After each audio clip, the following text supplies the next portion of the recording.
अमरावतीच्या कॉटन मार्केटमध्ये दुपारी 3 वाजता लागलेल्या भीषण आगीने 4 दुकाने जळून खाक झाली आहेत. लाखोंचा माल भस्मसात झाल्याने व्यापाऱ्यांमध्ये भीतीचे वातावरण आहे.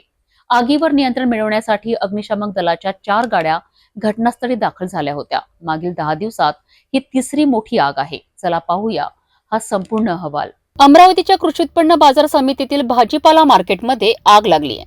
प्राथमिक माहितीनुसार एका दुकानात वेल्डिंगचं काम सुरू असताना ही आग लागली, ज्यामुळे आगीने शेजारच्या दुकानांनाही वेढलेत.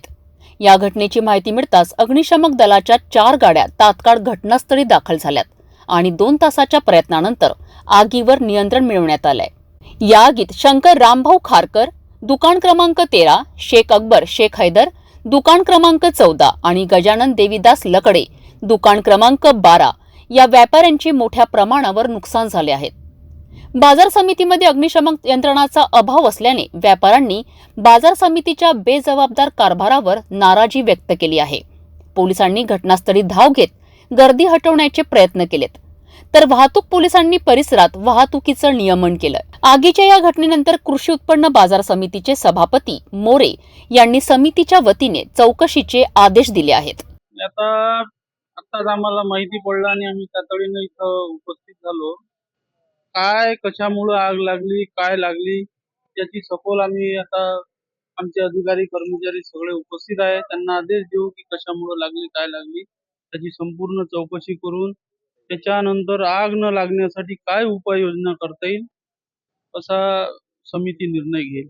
याच्या आधी का निर्णय घेतला नाही? माहिती आपण सभापती आहात, माहिती का घेतली नाही?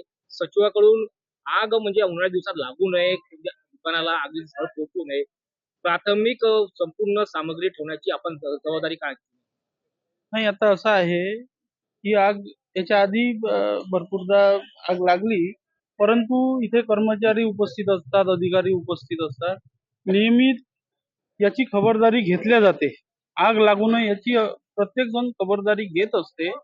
परंतु आग कशामुळे लागली, काय लागली याची संपूर्ण चौकशी करून याच्यानंतर काय उपाययोजना करता येईल याचा निश्चितच बाजार समिती निर्णय घेईल, मी तुम्हाला निश्चित सांगतो. ही घटना दाखवते आहे की शहरातील बाजारपेठांमध्ये सुरक्षेची किती कमतरता आहे. उन्हाळ्याच्या सुरुवातीलाच अशा घटना घडत असतील तर पुढे काय?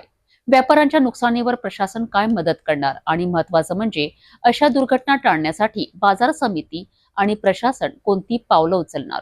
महानगरपालिकातर्फे होणाऱ्या फायर ऑडिटवर मोठा प्रश्नचिन्ह लागला आहे. या सर्व घडामोडींवर आम्ही सिटी न्यूज मध्ये सतत लक्ष ठेवून राहू.